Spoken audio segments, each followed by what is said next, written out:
Boa noite a todos. Dando continuidade ao nosso estudo de O Livro dos Espíritos.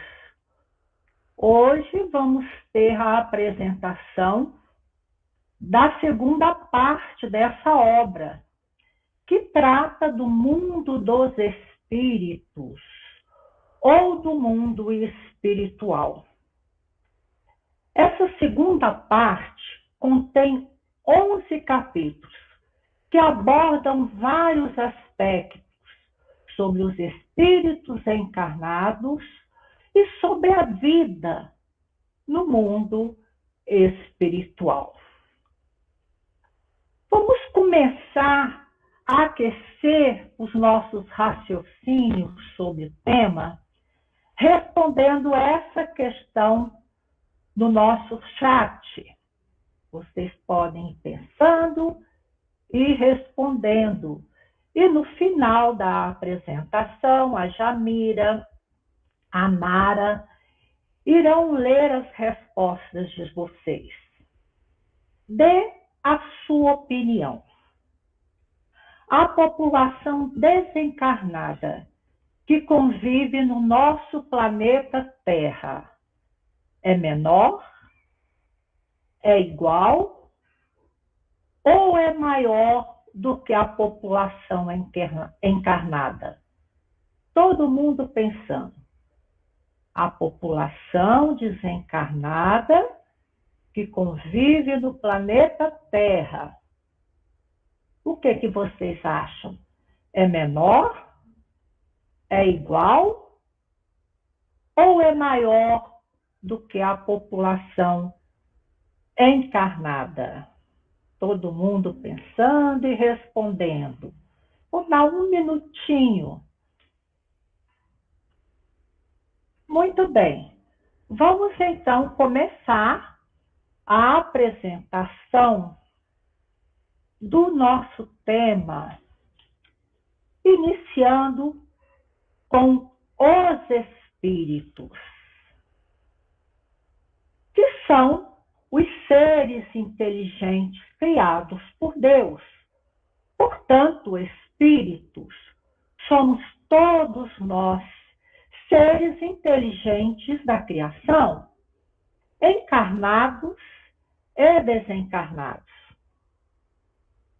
Os desencarnados, que já não possuem mais um corpo físico como o nosso, mas que continuam com seu corpo espiritual ou perispírito, povoam o universo fora dos mundos espirituais.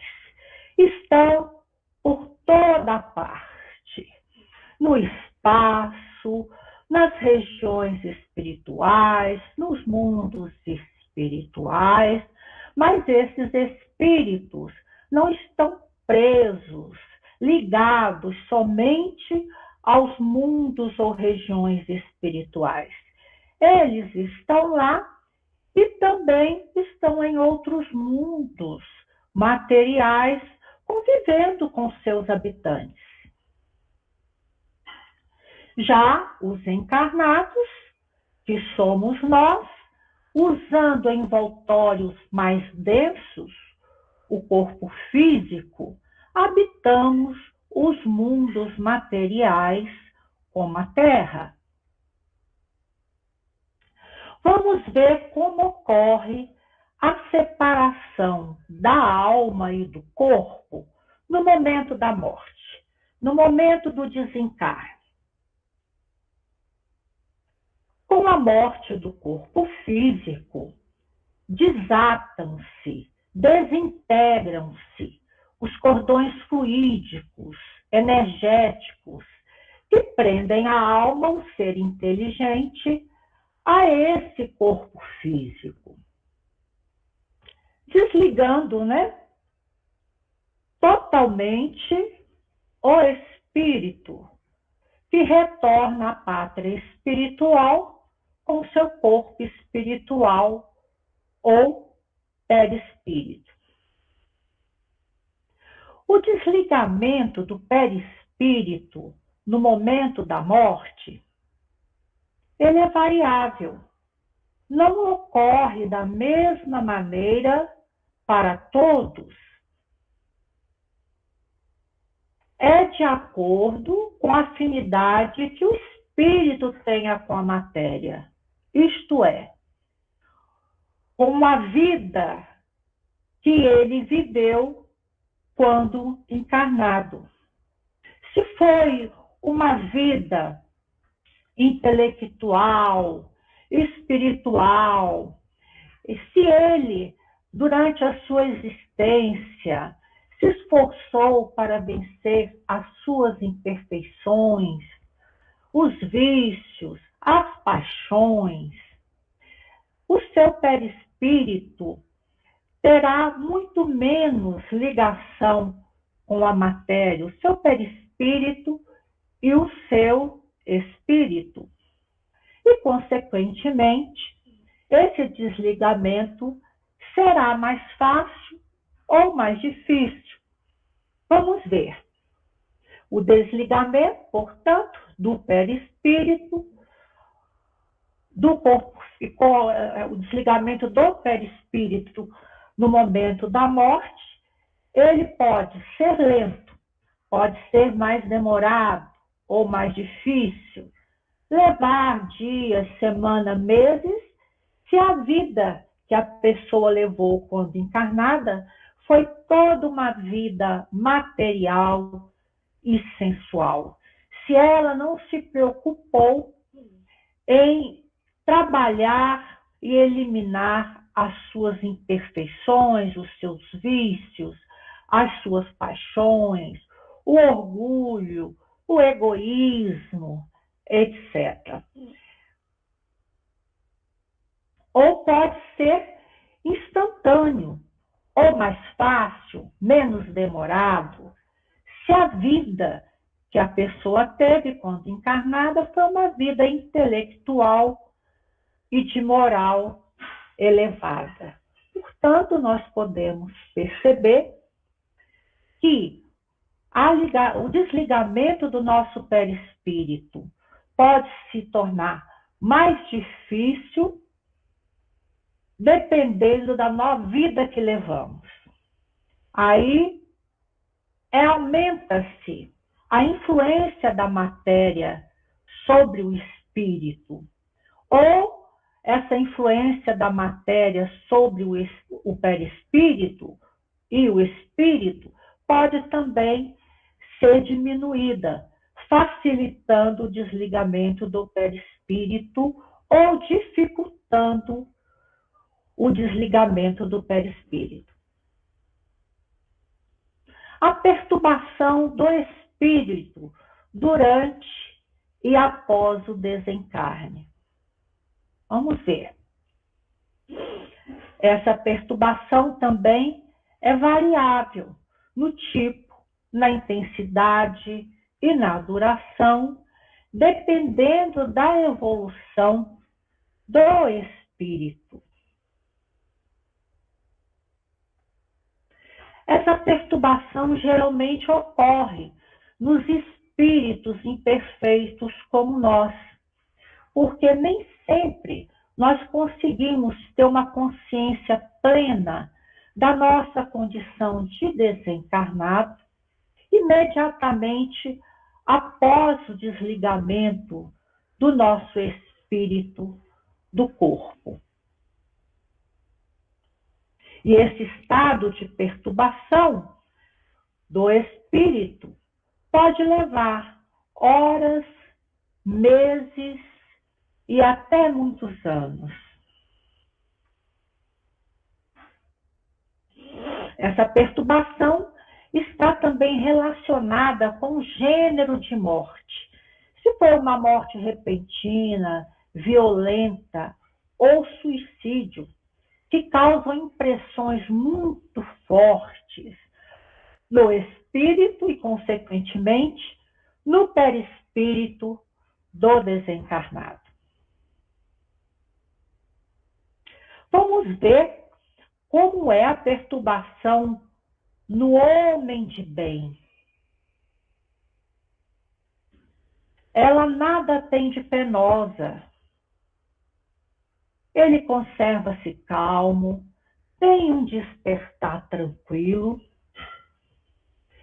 Portanto, vale a pena todos nós investirmos na nossa evolução.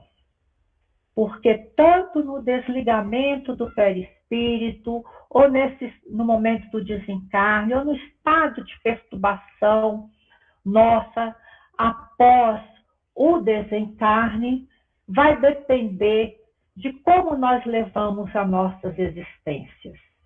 Os pensamentos, as convicções que alimentamos, se investirmos no nosso aprimoramento moral, espiritual, se já levamos uma compreensão maior da vida espiritual em nossas mentes, tudo isso irá influenciar no despertar do espírito no mundo espiritual, na sua recuperação e na sua readaptação. Vamos ver agora as sensações nos espíritos inferiores durante e após o seu desencarne. Essas sensações podem ser agradáveis e desagradáveis. Quanto mais desmaterializados, menos sensações desagradáveis terão. Quanto mais evoluído o espírito, menos denso é o seu perispírito, mais desmaterializado ele é, menos influência da matéria onde estava ligado ao corpo físico ele leva consigo e, consequentemente, sensações serão mais agradáveis ou desagradáveis de acordo com a sua condição evolutiva. Portanto, as sensações também dependem da evolução adquirida. Podemos observar aí a importância de trabalharmos, de nos esforçarmos para a conquista do nosso progresso moral e espiritual. Sensações nos espíritos inferiores. Portanto, essas sensações, devido à densidade do perispírito, poderá sentir fadiga, necessidade de repouso, frio, calor, fome, sede e até mesmo necessidades fisiológicas. Todas essas sensações resultam da influência da matéria que se encontra ainda no perispírito do desencarnado e também, consequentemente, no seu espírito, porque o perispírito é subordinado à mente do espírito. Tudo aquilo que o espírito alimentou nos seus pensamentos, nos seus sentimentos, nas suas ações, repercutem também na densidade ou numa maior densidade ou numa menor densidade do perispírito e, consequentemente, facilitará o desligamento ou dificultará o desligamento. O espírito terá sensações agradáveis ou sensações desagradáveis no plano espiritual, resultante da influência da matéria ainda no perispírito. Lembrando que o perispírito, apesar de ser um corpo fluídico, etéreo, bem mais sutil do que um corpo físico, ele ainda é semimaterial. E essas sensações nos espíritos inferiores, elas podem ser temporárias ou demoradas. Vamos ver agora as sensações nos espíritos superiores. Eles não sentem fadiga e não necessitam de repouso. A ação, o trabalho, é intelectual, é mental. E o repouso, que significa o bem-estar, o fortalecimento, a sensação de plenitude, de felicidade, é moral, é de acordo com o bem e com a consciência tranquila. A prática do bem, a consciência tranquila com o cumprimento dos deveres, nos trazem sensações agradáveis no plano espiritual.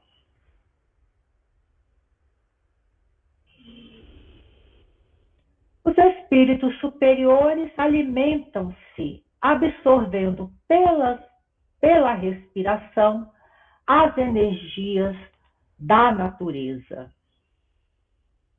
E os espíritos errantes? Quem são esses espíritos? São os espíritos que permanecem no mundo espiritual enquanto aguardam nova reencarnação, porque eles ainda precisarão de reencarnar, de passar pelas experiências materiais para a conquista do seu progresso integral. Enquanto eles se encontram no plano espiritual, aguardando a sua nova reencarnação, esses espíritos estudam, trabalham e procuram meios de elevar-se, podendo reencarnar muito melhores do que quando retornaram ao mundo espiritual. Portanto, enquanto lá se encontram, podem melhorar-se muito. O estado de erraticidade é esse período em que o espírito fica no plano espiritual aguardando a sua nova reencarnação. Ele pode demorar algumas horas, anos ou milhares de séculos, dependendo das condições evolutivas do espírito, dependendo das suas necessidades evolutivas e das oportunidades também reencarnatórias que surgirão. Mas esse estado de erraticidade, de permanência no mundo espiritual, ele nunca é eterno. Ele não é permanente para os espíritos que precisam ainda de reencarnar, de passar pelas experiências materiais para continuar evoluindo. Reencontro com os familiares desencarnados no mundo espiritual. Será que esses reencontros acontecem imediatamente após o nosso desencarne? Vamos ver o que é que essa segunda parte nos esclarece. Os espíritos vão ao encontro daqueles a quem são afeiçoados, os ajudam e os felicitam. Que consolo para nós! A morte não separa, a morte do corpo físico não separa aqueles que se amam. Mas esse reencontro com os familiares desencarnados pode ocorrer imediatamente ou não. vai depender de se o nosso familiar se encontra em condições emocionais e espirituais, como também nós, se nos encontramos em condições espirituais e emocionais para esse reencontro imediato. Vai depender se os nossos familiares estiverem, por exemplo, numa região espiritual superior, trabalhando, estarão ocupados e não poderão nos encontrar imediatamente. Teremos que aguardar quando eles tiverem condição de nos visitar. Eles podem também estar em regiões espirituais inferiores, precisando da nossa ajuda, ou podem até já ter reencarnado.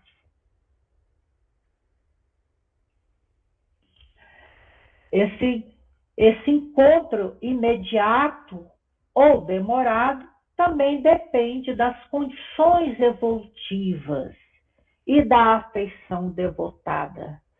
Para o superior, é fácil ir ao inferior, mas o inferior já não consegue ir até ao superior.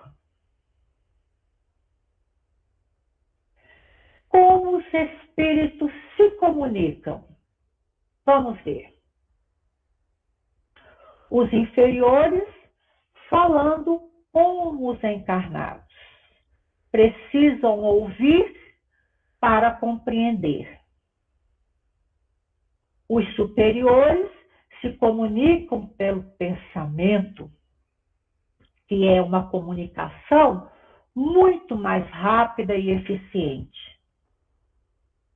E os espíritos, como se movimentam no plano espiritual? Essa movimentação é proporcional ao grau de evolução. Quanto mais evoluído é o espírito, menos denso, menos pesado é o seu perispírito e mais facilidade de movimentação ele terá. Por exemplo, eles pensam no lugar que desejam estar e para lá se projetam imediatamente. Os espíritos puros se movimentam com a velocidade do pensamento, que é superior à velocidade da luz, 300 mil quilômetros por segundo.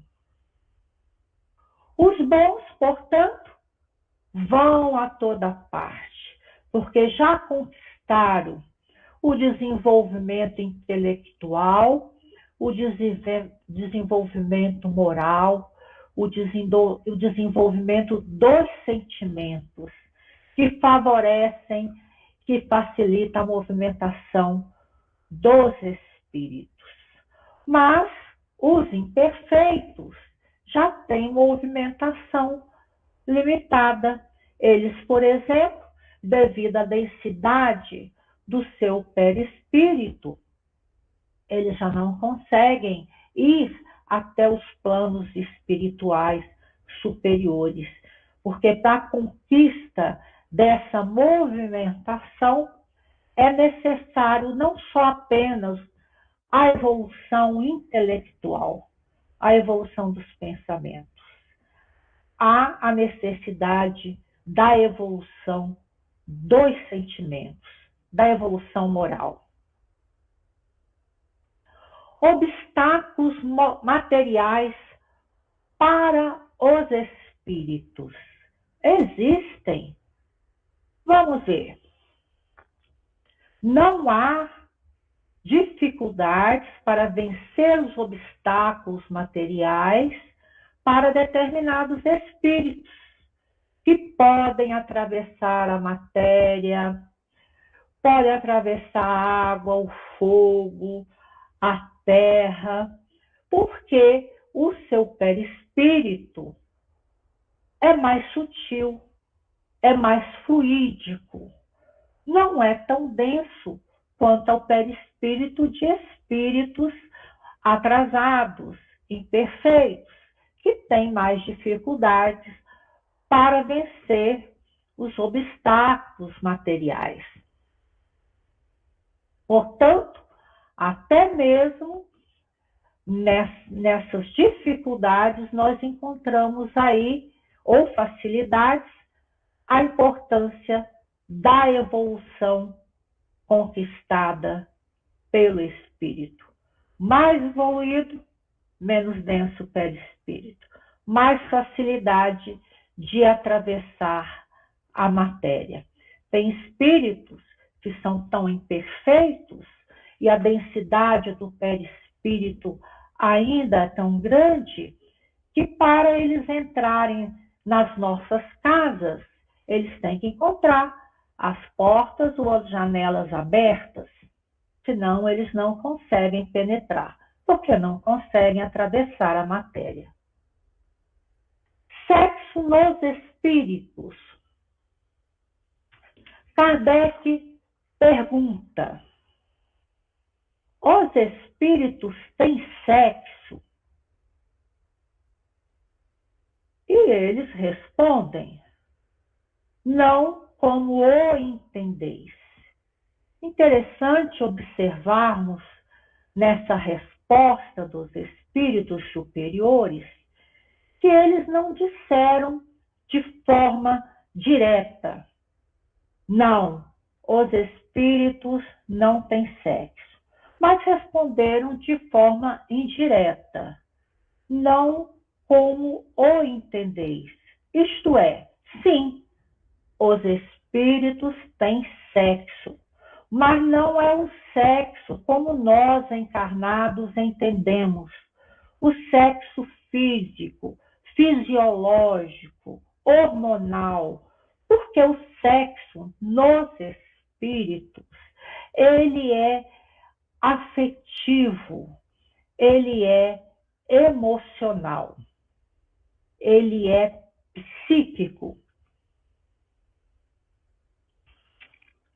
E continuam: cada sexo lhes proporciona provações e deveres especiais, ou seja, aprendizado, experiência e progresso. E André Luiz, no livro Evolução em Dois Mundos, nos capítulos 6 e 18, nos diz que a alma guarda na sua essência, na sua intimidade, a sua individualidade sexual. Define-se na feminilidade e na masculinidade, conforme os característicos acentuadamente passivos ou ativos que lhes são próprios.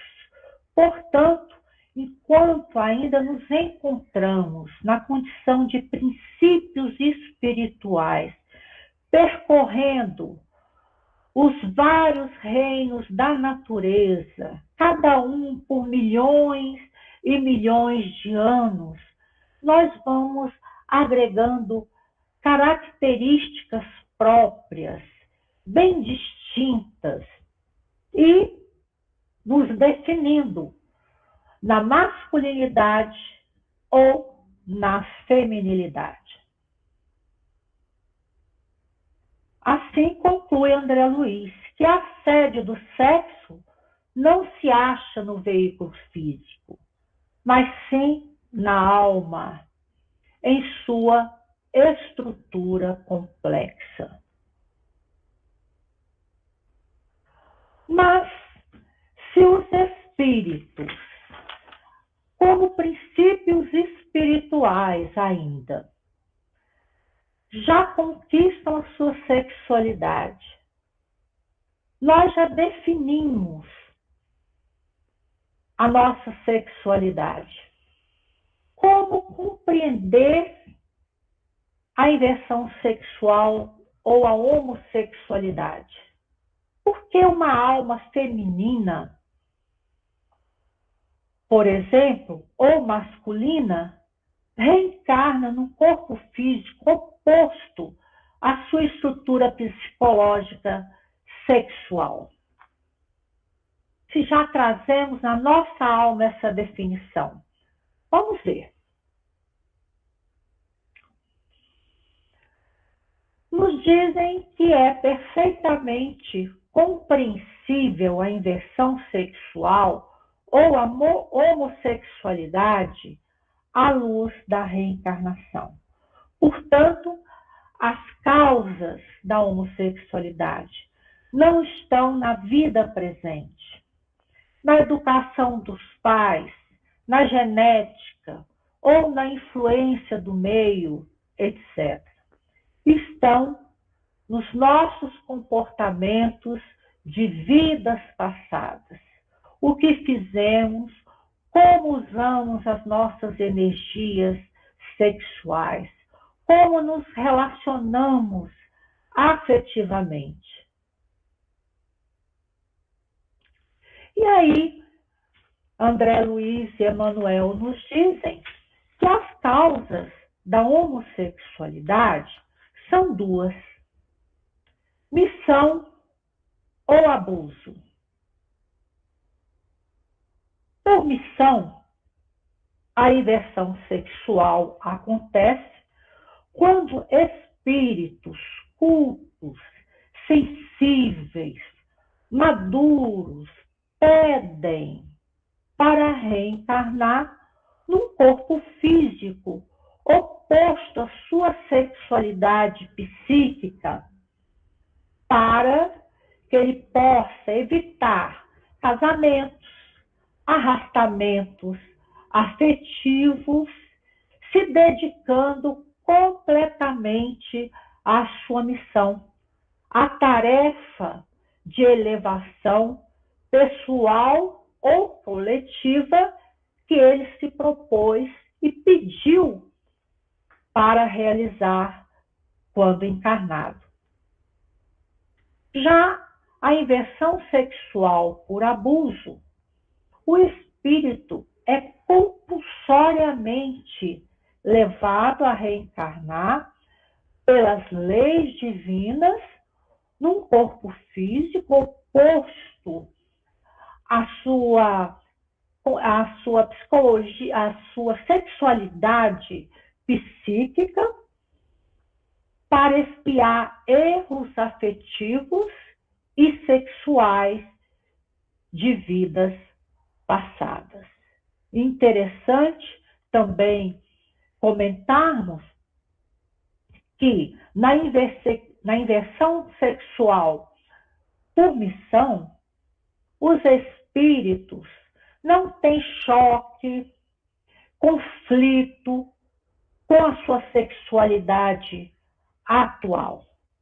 São espíritos maduros que pediram para vir com essa inversão para realizar determinada tarefa de elevação. E eles também não se envolvem em relacionamentos homossexuais. Aceitam naturalmente o sexo atual. Convive com tranquilidade com a sua sexualidade atual. Já na situação da inversão sexual por abuso, de modo geral, os espíritos entram em choque, em conflito com a sua sexualidade atual. Têm dificuldade de aceitar o seu sexo atual.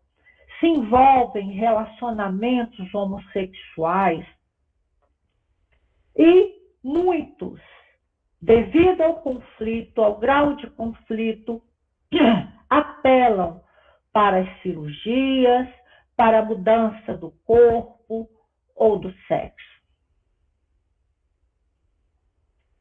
E Emmanuel nos traz essa reflexão, que devemos respeitar a vida afetiva e sexual dos que se encontram em experiência transitória da homossexualidade, porque é muito sofrimento para o espírito que passa por essa experiência da inversão sexual, que reencarna num sexo que é o oposto aos seus anseios afetivos, emocionais, intelectuais.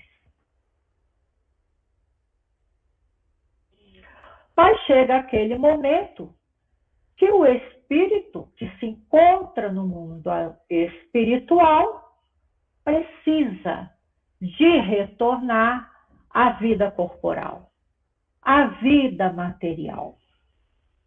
É o momento da reencarnação. É o retorno do espírito em uma nova existência, em um novo corpo, para continuar o seu progresso.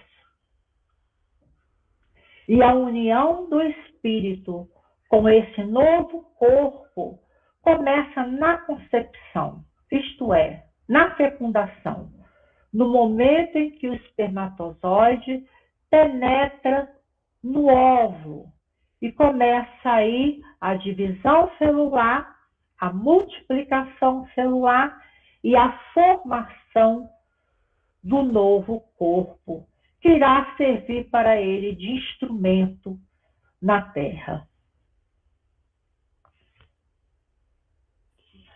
E o espírito reencarnante, durante a gestação, ele é tomado de perturbação. Após a fecundação,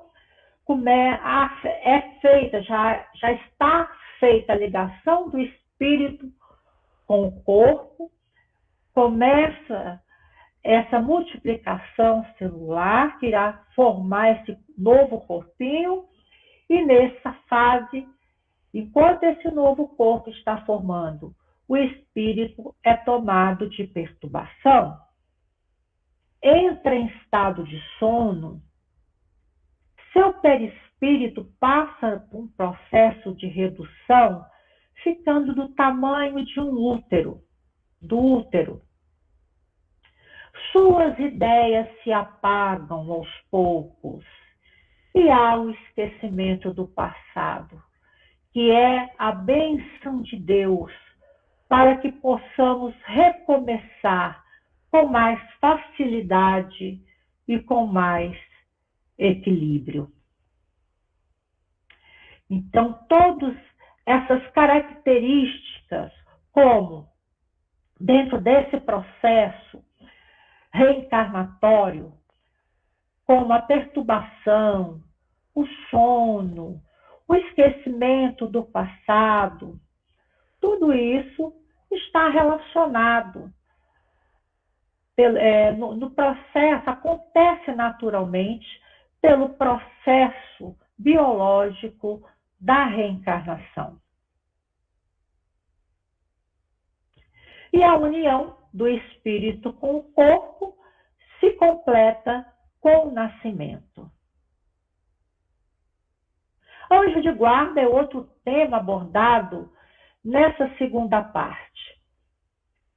Anjo de guarda, ou mentor espiritual, ou protetor espiritual, é um espírito sempre de ordem elevada. Sua missão? Guiar o seu protegido, nos guiar, porque cada um de nós, pela misericórdia divina, recebemos um anjo de guarda a nos proteger, a nos estimular no caminho do progresso e do bem. Tempo que esse espírito permanece conosco, do nascimento até a nossa morte, depois da morte, no mundo espiritual, ajudando na nossa recuperação, na nossa readaptação, também no momento do nosso processo reencarnatório, desencarnatório, ele estará nos ajudando no desligamento do nosso espírito espírito do corpo, e também o nosso anjo de guarda pode permanecer conosco por muitas existências. A presença dele conosco, ele pode afastar-se, mas nunca abandona o seu protegido. Está sempre a ele ligado mentalmente, emocionalmente. Pode afastar-se, porque o anjo de guarda não tem apenas como tarefa nos proteger, nos ajudar. Eles têm outras tarefas a realizar no mundo espiritual. E nós também devemos compreender que o nosso anjo de guarda não é um espírito como se fosse um empregado nosso, que está sempre à nossa disposição para atender os nossos pedidos, muitas vezes fúteis, né? Desnecessários. E o espírito durante o sono? O que acontece quando o nosso corpo está dormindo, descansando? O espírito, durante o sono, jamais está inativo enquanto o corpo dorme. Ele liberta-se parcialmente do corpo, mas se mantém ligado ao corpo físico pelo cordão fluídico, pelo cordão energético. Ele pode entrar em relação durante o sono com os espíritos encarnados e desencarnados. É esse cordão fluídico energético que garante a volta do espírito ao corpo físico quando nós acordamos. E esse cordão, ele só realmente se desintegra totalmente, libertando completamente o espírito com a morte do corpo físico.